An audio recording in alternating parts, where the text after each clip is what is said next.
நீங்க ஒரு முக்கியமான ஒப்பந்தத்துல கையெழுத்து போடுறத கற்பனை செஞ்சுக்கோங்க. வழக்கமா நாம என்ன செய்வோம்? பக்கத்தோட கீழ வேகமா போய் சம்மதிக்கிறேன் அப்படிங்கிற இடத்துல ஒரு கையெழுத்த போட்டுட்டு நகர்ந்துருவோம். ஆமா, அந்த விதிமுறைகள் எல்லாம் நம்ம பெருசா படிக்கிறதே இல்ல. கரெக்ட்.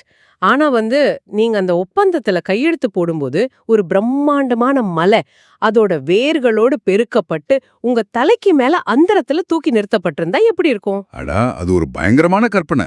அந்த ஒப்பந்தத்தோட ஒவ்வொரு வார்த்தையும் உங்க மனசுல எவ்ளோ ஆழமா பதியும்னு நினைச்சு பாருங்க. இன்னைக்கு நாம இந்த புதிய ஆழமான அலசல்ல எடுத்துக்க போற பிரதி மனித வரலாற்றோட அப்படிப்பட்ட ஒரு அதிரடியான தருணத்திலிருந்து தான் தொடங்குது. நேயர்களே, இந்த ஆழமான அலசலுக்கு உங்களை வரவேற்கிறேன். கண்டிப்பா. இது ஒரு கற்பனைக்கே எட்டாத ஒரு உளவியல் நெருக்கடியா இருந்திருக்கும். ஒரு பக்கம் பிரம்மாண்டத்தின் மீதான அச்சம், மறுபக்கம் தார்மீக பொறுப்பு. யாவும் ஆன்மீக ரீதியாவும் உலக அளவுல மாபெரும் தாக்கத்தை ஏற்படுத்திய ஒரு பிரதி. திருக்குரானோட அல் பக்கரா, அதாவது பசு அப்படின்னு அழைக்கப்படுற அத்தியாயத்தோட ஒரு குறிப்பிட்ட பகுதியை தான் இன்னைக்கு நம்ம ஆழமா அலச போறோம்.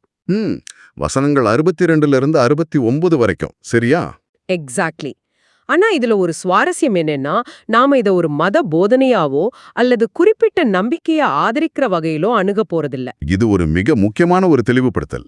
நேயர்களுக்கு நாம ஒரு விஷயத்தை இப்பவே உறுதிப்படுத்திடணும். இந்த ஆழமான அலசல்ல நாம எந்த ஒரு குறிப்பிட்ட அரசியல் அல்லது மத நிலைப்பாட்டையும் முன்வைக்கல. ஆமா, நாம எந்த தரப்பையும் எடுக்கல. கரெக்ட். இந்த மூலநூல்ல உள்ள கருத்துக்கள் என்ன, அதுல விவரிக்கப்பட்டிருக்கிற மனித மனதோட நுட்பமான பக்கங்கள் எப்படி வேலை செய்யுது, அந்த வரலாற்று நிகழ்வுகள் நமக்கு உணர்த்தும் உளவியல் பாடங்கள் என்ன, இதை உள்ளபடி உற்று நோக்கிறது மட்டும்தான் நம்ம நோக்கம். எக்ஸாக்ட்லி. இத ஒரு சார்பற்ற அறிவுபூர்வமான தேடலா தான் நாம முன்னெடுக்கிறோம். சோ இந்த அலசலோட ஒட்டுமொத்த பயணத்தையும் நாம மனித கீழ்ப்படிதலின் பரிணாமம் அப்படிங்கிற ஒரு நேர்கோட்ல வச்சு பார்க்கலாம்னு நினைக்கிறேன். ரொம்ப சரியான ஒரு பார்வை அது. ஏன்னா இந்த 8 வசனங்களுக்குள்ள 3 முற்றிலும் மாறுபட்ட விஷயங்கள் இருக்கு. மிகவும் எளிமையான, அனைவரையும் உள்ளடக்கிய ஒரு உலகளாவிய விதியில தொடங்கி, அப்புறம் மலையே சாட்சியா வச்சு மீறப்பட்ட ஒரு உடன்படிக்கை, கடைசியா ஒரு பசுவ மையமா வச்சு நடக்கிற ஒரு விசித்திரமான உரையாடல் வரைக்கும் இது பயணிக்குது. ஓகே, இத கொஞ்சம் விரிவாக பார்ப்போம். கண்டிப்பா. முதல் விஷயத்துக்குள்ள போயிடலாம். இந்த உரையோட ஆரம்பத்துல நம்பிக்கையை பற்றிய ஒரு மிக பிரம்மாண்டமான பரந்த விதியை முன்வைக்கிறாங்க. 62வது வசனத்தை வாசிக்கும் போது இது எவ்வளவு எளிமையானதுன்னு தோணுச்சு எனக்கு. ஆமா, இந்த உரை முன்வைக்கிற அந்த அடிப்படை விதி என்னன்னா, ஆன்மீக வெற்றி அல்லது அச்சமும் துக்கமும் இல்லாத நிலை அப்படிங்கிறது ஒரு குறிப்பிட்ட பெயர் பலகைக்கு சொந்தமானது இல்ல. ஓ, அதாவது அந்த லேபிளுக்கு முக்கியத்துவம் இல்லை. கரெக்ட். நீங்க உங்களை என்னன்னு அழைச்சுக்கிட்டாலும் சரி, அடிப்படையில இறைவனையும் இறுதி நாளையும் நம்பி அதற்கேற்ற நற்செயல்களை செஞ்சா உங்களுக்கான பலன் உறுதியானதுன்னு இது மிக தெளிவா சொல்லுது. இந்த இடத்துல பாத்தீங்கன்னா சில குறிப்பிட்ட குழுக்களோட பெயர்கள் சொல்லப்பட்டிருக்கு. நம்பிக்கையாளர்கள், யூதர்கள், கிறிஸ்துவர்கள் மற்றும் சாபியின்கள் அப்படின்னு வருது. யூதர்கள் கிறிஸ்துவர்கள் பத்தி நமக்கு தெரியும். ஆனா எனக்கு இங்க ஒரு பெரிய சந்தேகம். சொல்லுங்க. இந்த ஜாஃபியங்கள் யாரு? வரலாற்று புத்தகங்கள்ல நாம இவங்கள பத்தி அதிகம் படிக்கிறதே இல்லையே. திடீர்னு ஒரு பழங்கால உரையில இந்த பேர் ஏன் வருது? இது ஒரு சுவாரஸ்யமான வரலாற்று புதிர்னே சொல்லலாம். ஜாஃபியன்கள் அப்படிங்கிறவங்க பண்டைய மெசபடோமியா அல்லது இன்றைய ஈராக் மற்றும் ஏமன் பகுதிகளில் வாழ்ந்த ஒரு சமூகம். ஓ, அந்த பகுதியில இருந்தாங்களா? ஆமா, இவங்க நட்சத்திரங்களையும் கிரகங்களையும் மதிச்சவங்கன்னும் அதே சமயம் ஒரு வகையான ஓரிரை கொள்கை பின்பற்றியவர்களும் வரலாற்று ஆய்வாளர்கள் கருதுறாங்க. ஓஹோ, இவங்கள பத்தி இந்த உரையில குறிப்பிடுறதோட முக்கியத்துவம் என்னன்னா, அதுதான் அனைவரையும் உள்ளடக்கும் தன்மை, அதாவது இன்க்ளூசிவிட்டியோட உச்சம். அதாவது பெருசா அறியப்படாத ஒரு குழுவை கூட இது உள்ளடக்குது, அப்படிதானே? எக்ஸாக்ட்லி. அன்றைய காலகட்டத்துல அறியப்பட்ட முக்கிய மத குழுக்களை தாண்டி ஓரங்கட்டப்பட்ட அல்லது அதிகம் அறியப்படாத விளிம்பநிலை ஆன்மீக குழுக்களையும் இந்த உரை கணக்கில் எடுத்துக்குது. அட, அப்படின்றால் நீங்க பிரதான நீரோட்டத்தில் இருக்கிற ஒரு மதக்குழுவா இருந்தாலும் சரி, அல்லது எங்கோ ஒரு மூலையில இருக்கிற ஒரு சிறிய சாபியன் சமூகமா இருந்தாலும் சரி, அடிப்படை விதி அனைவருக்கும் ஒண்ணுதான்னு நிறுவறதுக்கு தான் இந்த பெயர் பயன்படுத்தப்பட்டிருக்கா? ஆமா, அதுதான் அதோட நோக்கம். இது பாக்குறதுக்கு ஒரு யூனிவர்சல் பேசிக் கிரைட்டீரியா போல இருக்கு. ஒரு நிறுவனத்துக்கு வேலைக்கு போகும்போது நீங்க எந்த பிரபலமான கல்லூரியில படிச்சீங்க அப்படிங்கறத விட உங்களுக்கு உண்மையிலே என்ன வேலை தெரியும்னு கேக்குறது போல இது இருக்கு. ரொம்ப பொருத்தமான ஒரு ஒப்பீடு இது. ஆனா இத பாக்கும்போது எனக்கு தோன்ற இன்னொரு விஷயம், மக்கள் தங்களை அடையாளப்படுத்திக்கிற குழுக்களோட பெயர்களை விட அவங்களோட தனிப்பட்ட செயல்களுக்கு தான் இங்க அதிக முக்கியத்துவம் கொடுக்கப்படுதா? இது அந்த அடையாளங்களே முற்றிலும் நிராகரிக்குதா? நிராகரிக்குது அப்படின்னு சொல்றதை விட அடையாளங்களுக்கு பின்னால ஒளிஞ்சுக்கிற மனிதனோட தந்திரத்தை இது உடைக்குதுன்னு சொல்லலாம். பாதுகாப்பு இருக்கு அப்படின்னு ஒரு மாயையான நம்பிக்கையை உருவாக்கிக்குவாங்க. ஆமா, அது ஒரு மனித இயல்புதான். இந்த உரை அந்த மாயைய அடிச்சு நொறுக்குது. அடையாளம் அப்படிங்கிறது ஒரு வெற்று உரை மட்டுமே. உள்ள இருக்கிற பொருள் என்னன்னா அது நம்பிக்கையும் நற்செயல்களும் தான். ரைட், செயல்பாடுதான் முக்கியம். கரெக்ட். அதை செய்யாம நீங்க உங்களை என்னவென்று அழைச்சுக்கிட்டாலும் எந்த பயனும் இல்ல அப்படிங்கறத தான் இது உணர்த்துது. இது உண்மையிலேயே ஒரு மிகப்பெரிய திறப்பு. ஆனா பாத்தீங்கன்னா, ஆன்மீகத்தோட அடிப்படையை இவ்வளவு எளிமையாக்கிய இதே உரை அடுத்த சில வரிகள்லேயே முற்றிலும் மாறுபட்ட ஒரு அதிரடியான களத்துக்கு நகருது. ஆமா, அந்த 63வது வசனத்துல. கரெக்ட். இவ்ளோ நேரம் பரந்த மனப்பான்மை பத்தி பேசின உரை திடீர்னு ஒரு குறிப்பிட்ட சமூகத்தோட கடுமையான வரலாற்று நிகழ்வுக்கும் மீறப்பட்ட உடன்படிக்கைக்கும் திரும்புது. நம்ம ஆரம்பத்துல பேசின அந்த மலைக்காட்சி இங்கேதான் வருது. தூர்மலை நிகழ்வு. ஆமா, அந்த தூர் அல்லது சினாய் மலைய அவங்க மேல உயர்த்தி புடிச்சு ஒரு உறுதியான உடன்படிக்கை வாங்கப்பட்ட நிகழ்வு விவரிக்கப்படுது. ஒரு மலைய தலைக்கு மேல தூக்கி நிறுத்தி சத்தியம் வாங்குறது ஒரு அதிகாரத்தோட உச்சகட்ட வெளிப்பாடு இல்லையா? கண்டிப்பா. நீங்க கொஞ்சம் மீறினாலும் மேல இருக்கிற மலை உங்க மேல விழுந்துடும் அப்படிங்கிற ஒரு மனநிலைய கற்பனை செஞ்சு பாருங்க. இது மனித உளவியல்ல அப்சல்யூட் கம்ப்ளையன்ஸ் அல்லது முழுமையான கீழ்ப்படிதலை கோரும் ஒரு தருணம். ஆமா, ஒரு சாதாரண காகிதத்துல கையெழுத்து போடுறதுக்கும் இதுக்கும் நிறைய வித்தியாசம் இருக்கு. எக்ஸாக்ட்லி. இயற்கையோட பிரம்மாண்டமான ஒரு படைப்பின் கீழே நின்னு வாழ்வா சாவா அப்படிங்கிற நிலையில ஒரு ஒப்பந்தத்தை ஏத்துக்கிறதும் ரொம்பவே வேறுபட்ட விஷயங்கள். இது ஒரு சாதாரண அறிவுரை இல்ல, இது ஒரு வாழ்நாள் உடன்படிக்கை அப்படிங்கறத அந்த மக்களுக்கு உணர்த்துறதுக்காகவே அந்த பிரம்மாண்டம் பயன்படுத்தப்பட்டிருக்கு. ஆனா இது எவ்வளவு தூரம் வேலை செஞ்சது அப்படிங்கறது தான் என் கேள்வி. ஏன் அப்படி கேக்குறீங்க? ஏன்னா 64வது வசனத்துல பாத்தீங்கன்னா, அந்த கடுமையான உடன்படிக்கையிலிருந்து அவங்க விலகிய போதும் இறைவனோட கருணையால அவங்க காப்பாற்றப்பட்டனர் அப்படின்னு அடுத்த வரியிலேயே ஒரு நெகிழ்வான தன்மை காட்டப்படுது. ஆமா. சரி, தவறு செஞ்சுட்டாங்க, கருணை காட்டப்பட்டது அப்படின்னு நாம நிம்மதி அடைறதுக்குள்ள அடுத்த பத்தியிலே ஒரு மிகப்பெரிய இடி விழுது. அந்த சனிக்கிழமை வரம்பு மீறல். ரைட். எக்ஸாக்ட்லி. சனிக்கிழமையன்று அல்லது சபாத் அன்னைக்கு வரம்பு மீறியவர்கள் கடுமையா தண்டிக்கப்படுறாங்க. சிறுமையடைந்த குரங்குகளாகி விடுங்கள் அப்படின்னு அவங்க சபிக்கப்படுறாங்க. இது எனக்கு ஒரு மிகப்பெரிய முரண்பாடா தோணுது. என்ன முரண்பாடு? கருணை பத்தி பேசின உடனே ஏன் இவ்ளோ கடுமையான அதிர்ச்சியூட்டும் தண்டனை? அதிலும் குறிப்பா அந்த குரங்குகள் அப்படிங்கிற பிரயோகம் ஏன்? இது ரொம்ப ஆழமான ஒரு கேள்வி. இந்த முரண்பாடு போல் தோன்றும் விஷயத்துக்குள்ளதான் மனித தந்திரத்தோட ஒரு மிகப்பெரிய ரகசியம் ஒளிஞ்சிருக்கு. ஓ, அப்படியா? நம்ம முதல்ல பார்க்க வேண்டியது அவங்க எப்படி அந்த சனிக்கிழமை சட்டத்தை மீறினாங்க அப்படிங்கிறது தான். சனிக்கிழமை சட்டம் அப்படிங்கிறது அவங்க எந்தவித உலகியல் வேலைகளையும் செய்யாம மீன் பிடிக்கிறத முழுமையா தவிர்த்து ஆன்மீகத்துக்காக மட்டுமே ஒதுக்க வேண்டிய ஒரு நாள். ஒரு புனிதமான எல்லை அது. ஆமா. ஆனா அவங்க என்ன செஞ்சாங்க தெரியுமா? சனிக்கிழமைகள்ல மீன்கள் அதிகமா வர்றத பார்த்தாங்க. அவங்களோட ஆசை தூண்டப்பட்டது. ஓகே. நேரடியா மீன் பிடிச்சா சட்டம் மீறப்படும் அப்படிங்கறதால வெள்ளிக்கிழமை மாலையிலேயே தங்கள் வலைகளை கடல்ல விரிச்சு வச்சாங்க. ஆட மீன்கள் சனிக்கிழமை வலையில மாட்டிக்கொள்ளும். ஞாயிற்றுக்கிழமை காலையில போய் அந்த மீன்களை எடுத்துக்குவாங்க. வாவ், இது ஒரு கிளாசிக் லூப் ஹோல்.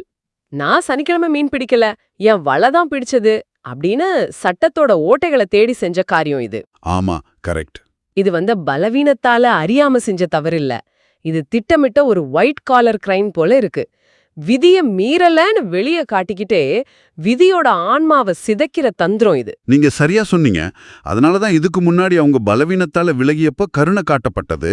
ஆனா இந்த மீன் பிடிக்கிற விவகாரத்துல அவங்க இறைவனோட சட்டத்தையே ஏமாத்தலாம், ஒரு தந்திரத்தின் மூலமா விதிய வளைக்கலான்னு நினைச்சாங்க. ஓ, அது ஒரு திமிர்த்தனமான செயல். எக்ஸாக்ட்லி.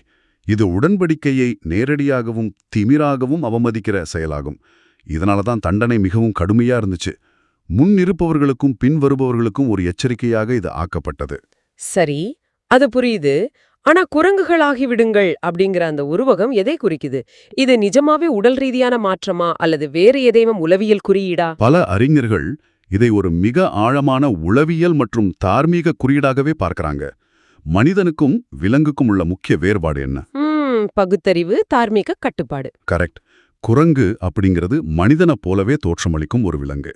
மனிதன் செய்யறத போலவே அது பாவனையும் செய்யும், அதாவது மிமிக்ரி செய்யும். ஆமா, குரங்கு மனிதனை பார்த்து அப்படியே செய்யும். அதுக்குள்ள பகுத்தறிவோ அறமோ கிடையாது இல்லையா? இந்த மக்கள் பாத்தீங்கன்னா சட்டத்தை பின்பற்றுவது போல் பாசாங்கு செஞ்சாங்க, சடங்குகளை பின்பற்றுனாங்க.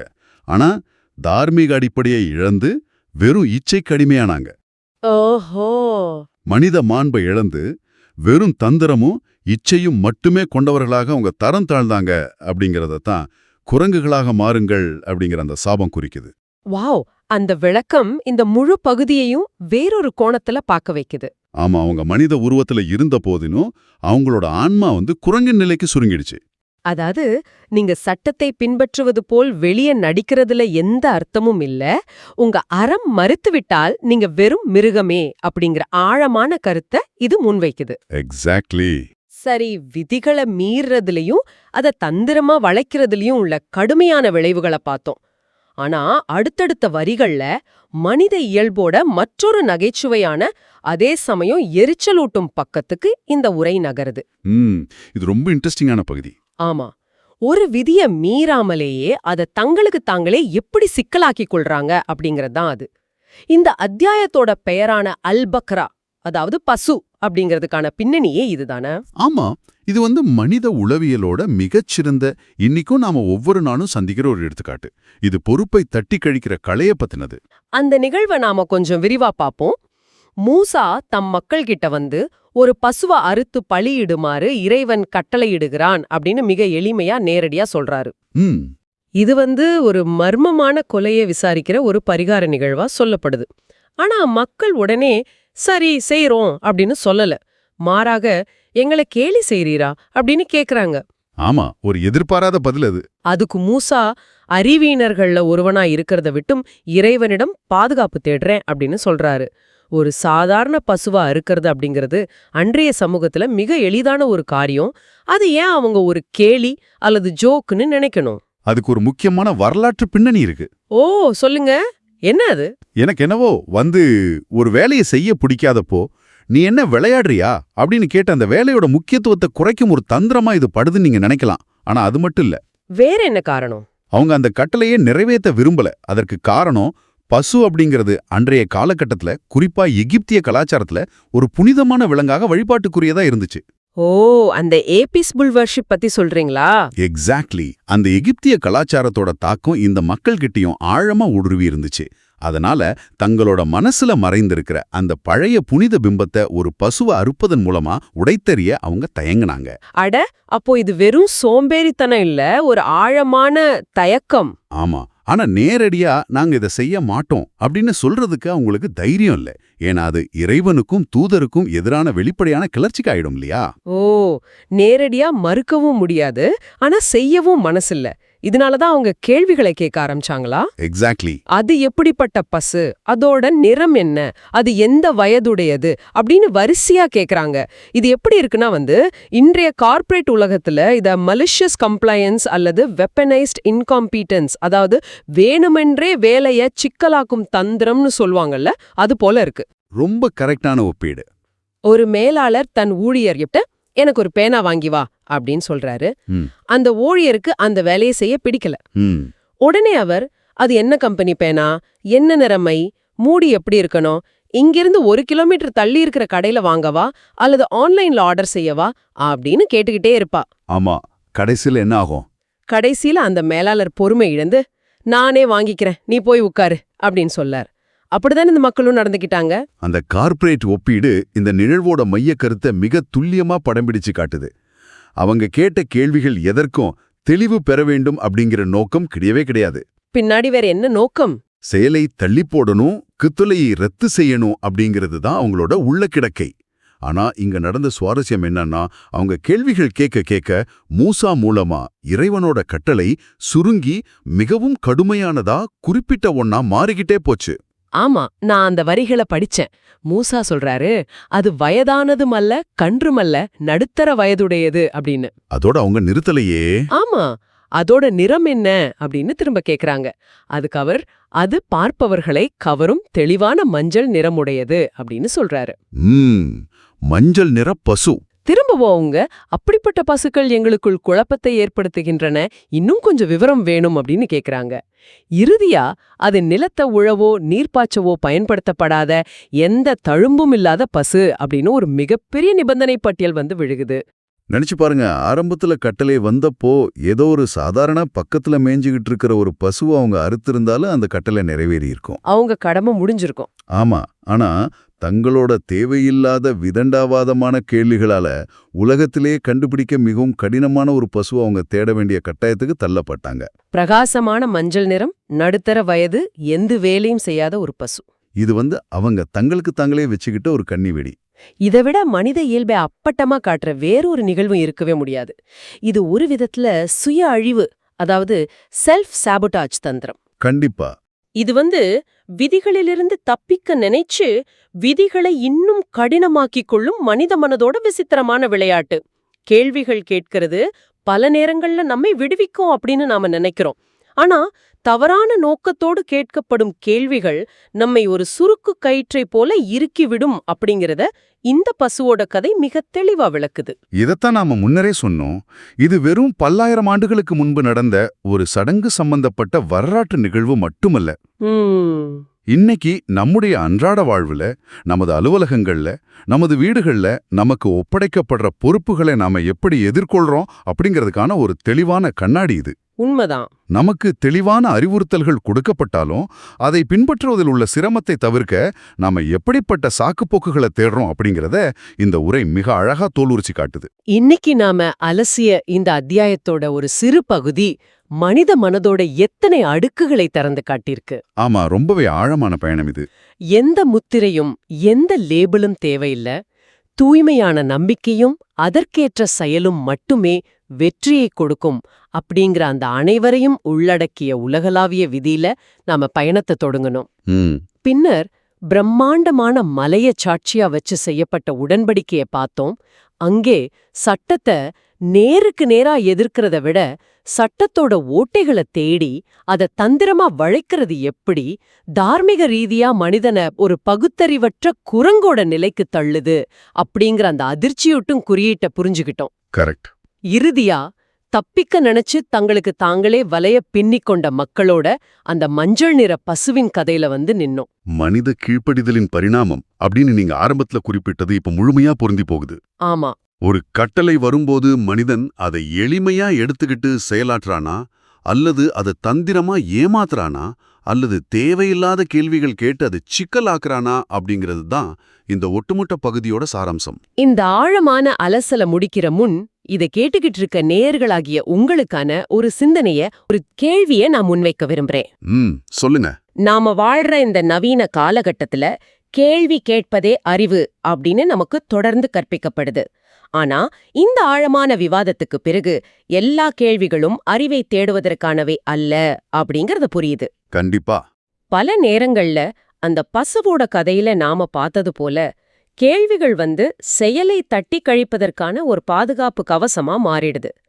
இன்றைய டேட்டா மற்றும் தகவல் தொழில்நுட்ப யுகத்துல எல்லாவற்றுக்கும் விடை நம்ம விரல் நுனியில கிடைக்கிற ஒரு காலத்துல ஒரு செயலை தொடங்கறதுக்கு முன்பாக எனக்கு இன்னும் கொஞ்சம் டேட்டா தேவை, நான் இன்னும் கொஞ்சம் ரிசர்ச் செய்யணும், இதுக்கு இன்னும் தெளிவான வரைபடம் தேவை அப்படின்னு சொல்லி எந்த முக்கியமான செயலை நீங்க தள்ளி போட்டுக்கிட்டு இருக்கீங்க?